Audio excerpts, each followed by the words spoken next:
everyone. Once again, I would like to welcome all of you on our platform Let's Dream Together. सबसे पहले मैं आप सभी को यही कहना चाहूंगी, दिल में उम्मीद रखिए, हर दिन प्रयास करिए और अपने सपनों को साकार करिए।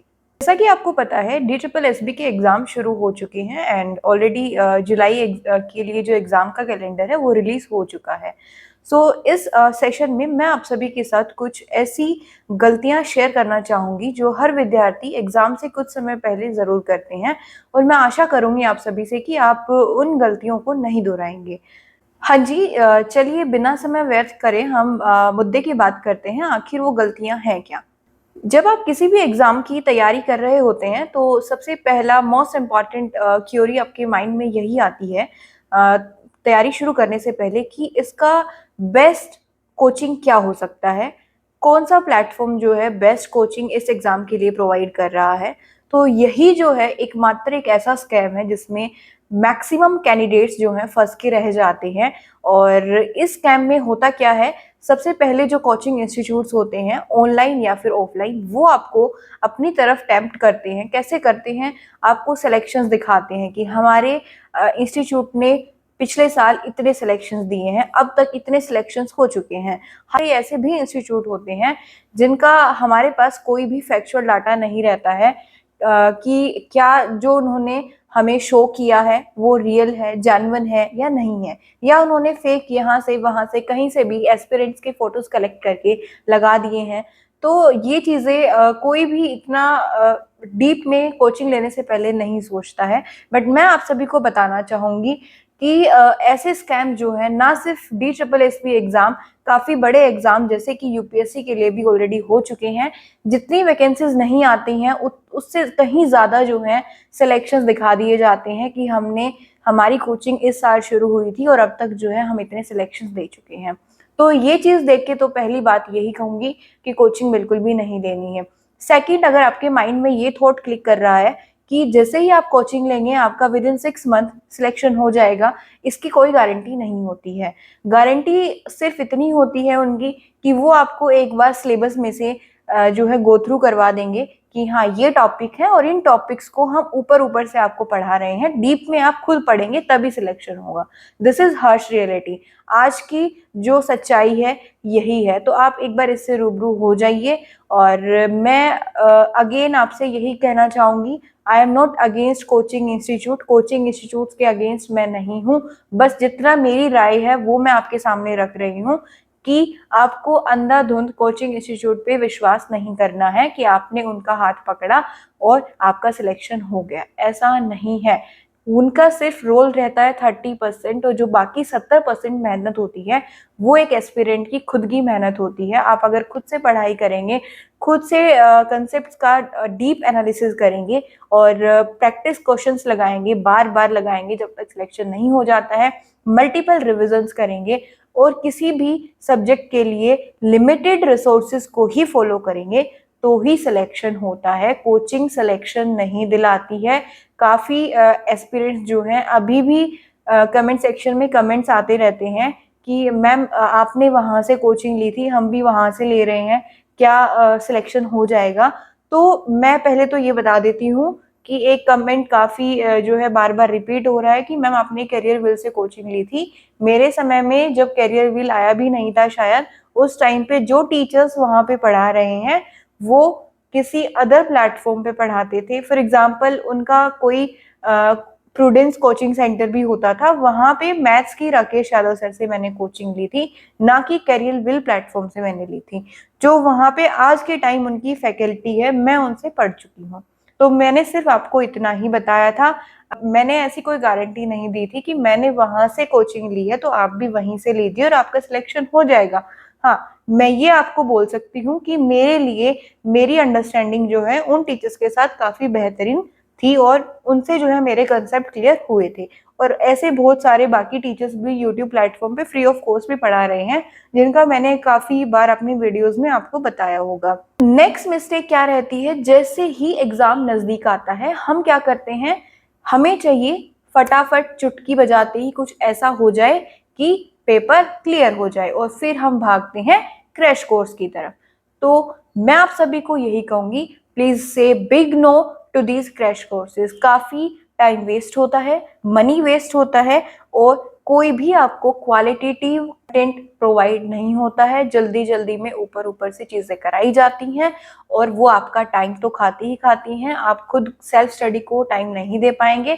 तो इसीलिए मैं आपको सजेस्ट करूंगी कभी भी क्रैश कोर्स की तरफ मत भागिए, अपने ऊपर ट्रस्ट कीजिए, बिलीव ऑन योर प्रिपरेशन कि अब तक आपने जो पढ़ा है सही पढ़ा है। और जब तक खुद पर विश्वास नहीं करोगे, खुद के रिसोर्सेज पर विश्वास नहीं करोगे तो सिलेक्शन नहीं होगा। अगर ऐसे ही इधर उधर भटकते रहोगे तो सिलेक्शन की चांसेस काफी कम हो जाते हैं। नेक्स्ट मिस्टेक मैं ऑलरेडी आपको बता चुकी हूँ मिस्टेक नंबर 1 में, दैट से नो टू मल्टीपल रिसोर्सेज, कि एक सब्जेक्ट के लिए इतनी सारी ढेर सारी बुक्स का ढेर लगा लिया है कमरे में और उनमें से एक बुक भी आपकी पूरी नहीं हुई है, तो ये गलती नहीं करनी है। हाँ, कई बार कॉम्पिटिटिव एग्जाम में ऐसा होता है कि मैम हाँ एक नंबर के लिए इतना पढ़ेंगे, तो मैं आपको बता देती हूँ कॉम्पिटिटिव एग्जाम में एक एक नंबर से ही जो है आपके 1 से 10 बनेंगे, 10 से 20 बनेंगे, 20 से 30 बनेंगे और 30 से 90, 90 से 120, ऐसे जो है आपके नंबर इंक्रीज होते हैं। तो हाँ जी, आपने सही सुना, एक एक नंबर के लिए मेहनत करनी पड़ती है और आपको करनी पड़ेगी, और नहीं करोगे तो सिलेक्शन नहीं होगा। कोई बोलेगा मैम वोकेबुलरी तो 5 नंबर की आती है, इतनी सारी है, कैसे पढ़ेंगे? पढ़ना पड़ेगा भाई आपको, नहीं पढ़ोगे तो फिर सिलेक्शन नहीं होगा। ठीक है, 5 नंबर काफी मायने रखता है। अगर आप एक चीज के बस आपको उसका रट्टा मारना है, आपको चीजें जो है अपने माइंड में फिक्स करनी है और एज इट इज बिना दिमाग लगाए सिर्फ आंसर देना है, तो वो आप चीज नहीं करेंगे तो कहीं ना कहीं रेस में पीछे हो जाएंगे और आपका सिलेक्शन नहीं होगा। नेक्स्ट इंपॉर्टेंट मिस्टेक क्या रहती है आज के समय, कि जैसे ही एग्जाम नियर बाय आता रहता है आप क्या करना शुरू करते हैं, टाइप करेंगे एक्सपेक्टेड कट ऑफ DSSB-PRT 2024। आप ढूंढते हैं कि आने वाले टाइम में जो चीज हुई भी नहीं है उसकी एक्सपेक्टेशंस कि क्या कट ऑफ रह सकती हैं। तो इसमें अपना समय बर्बाद ना करें, जितना समय बर्बाद करोगे उतना जो है आपको ही उससे प्रॉब्लम होगी। कोई भी ऐसा महाशय इस धरती पे नहीं है कि जो एग्जाम हुआ नहीं है उससे पहले ही आपको एक्सपेक्टेड कट ऑफ लाके बता दे कि इतना आप जो है मार्क्स लेके आइए, सिलेक्शन हो जाएगा। हाँ, एक एवरेज जो है अप्रोक्सीमेट हम अपना आइडिया खुद भी लगा सकते हैं कि इतना हमारी कैटेगरी ये है और इस कैटेगरी के अकॉर्डिंग अगर इतना परफॉर्म करेंगे तो हमारा सिलेक्शन होने के चांसेस हैं। तो हम ये खुद से भी लगा सकते हैं। Just I want to say that कि टाइम वेस्ट मत करो इस चीज में। नेक्स्ट एंड मोस्ट इम्पॉर्टेंट क्या रहता है कि आप कट ऑफ के साथ साथ एक और चीज पूछते रहते हैं कि मैम एग्जाम कब होगा। देखो, हर महीने जैसे जुलाई में एग्जाम होने वाले हैं तो उनका कैलेंडर जून में आ चुका है, तो जो एग्जाम अभी अगस्त में होंगे उनका कैलेंडर हम उम्मीद करते हैं कि जुलाई की स्टार्टिंग में आ जाएंगे। तो अपना टाइम वेस्ट मत करो बार बार अलग अलग प्लेटफॉर्म पे ये पूछ के कि एग्जाम डेट बताइए, एग्जाम डेट बताइए। और आप ही वो व्यूअर्स हैं जो कहीं ना कहीं हम जैसे यूट्यूबर्स को आप कहीं ना कहीं पुश करते हैं कि आपको काम डाउन करने के लिए हमें ये वीडियो बनानी पड़ती है कि अपनी तैयारी जारी रखिए, एग्जाम जो है इस महीने में होने वाला है। तो आप ये काम मत करिए और अपना समय व्यर्थ मत करिए। अपना उस समय को जितना आप ये सब पूछने में लगाते हैं उनको अपने क्वेश्चन सोल्व करने में लगाइए, आपको उसका ज्यादा अच्छा रिजल्ट मिलेगा। सबसे इम्पॉर्टेंट गलती क्या रहती है, जैसे ही एग्जाम आता है हम एक प्रेशर में आ जाते हैं कि क्या होगा, रिजल्ट क्या रहेगा, सिलेक्शन होगा या नहीं होगा, क्या करेंगे, कैसे करेंगे, 200 क्वेश्चन है, 2 घंटे हैं, कैसे टाइम देंगे। तो जितना ज्यादा अपने माइंड पे जोर डालोगे, प्रेशर डालोगे, चीजों को पहले ही जो चीज हुई नहीं है, एग्जाम में ऐसा हो जाएगा तो कैसा होगा, अगर मेरे को कोई भी क्वेश्चन नहीं आया तो क्या होगा, सिलेक्शन नहीं हुआ तो क्या होगा, तो ये चीजें अभी से नहीं सोचनी है। जो फैक्टर्स आपके हाथ में होते हैं, जिन पे आप काम कर सकते हो, सिर्फ उन्हीं पे मेहनत करिए। और जो चीजें आपके हाथ में ही नहीं है उसको आप अभी से सोच के अपने आप को प्रेशर में क्यों डाल रहे हो। ठीक है, तो बेटर ऑप्शन है आप अपने काम पे फोकस करिए, डेली टारगेट पे फोकस करिए, अपने आप को शांत रखिए कि सिलेक्शन का भी मत सोचो, अपना 100% दो। 100% दोगे तो कर्म का फल जरूर मिलता है। ठीक है, और देर सवेर मिलेगा जरूर। और मेरा मानना ये है कि जितना ज्यादा हम पॉजिटिव मैनिफेस्ट करते हैं उतने ही ज्यादा पॉजिटिव रिजल्ट्स आते हैं। अब दिन भर अगर आप अपने माइंड को नेगेटिव चीजों से फिल करते रहेंगे कि नहीं यार सिलेक्शन तो नहीं होगा, पिछली बार कट ऑफ हाई गई थी, अब की बार और ज्यादा हाई जाएगी।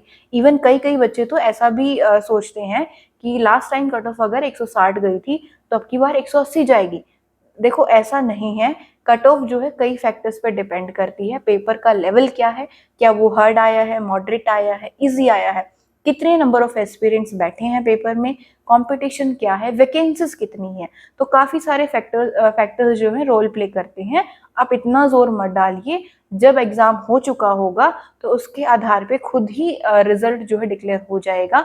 इससे पहले जो आपका काम है उस काम को आप करिए, पढ़िए, ठीक है। तो यही समय है, या तो आप इस प्रेशर में आके जो है कुछ कर जाओगे, या फिर इस प्रेशर में आके डर जाओगे और पीछे फिर से रह जाओगे, और फिर से आप वही वेट करोगे, इंतजार करोगे अगली वैकेंसीज कब आएंगी। तो अब ये नहीं चाहते हो तो काम डाउन रहिए, अच्छा खाइए पिए और दिन भर अपनी मेहनत करिए। जो आपके डेली टारगेट्स हैं उन पे काम करिए, आपके जो वीक टॉपिक्स हैं उन पे काम करिए, और इन चीज़ों को साइड में रख दीजिए, ठीक है। जो मेरा मानना यह है कि पॉजिटिव रहें, खुद को पॉजिटिव रखें, और हाँ, अपनी लाइफ में एक ऐसा चीयर लीडर आपकी लाइफ में ज़रूर होना चाहिए जो आपको चीयर अप करे, अगेन एंड अगेन आपको मोटिवेट करे कि yes you can do, you can do.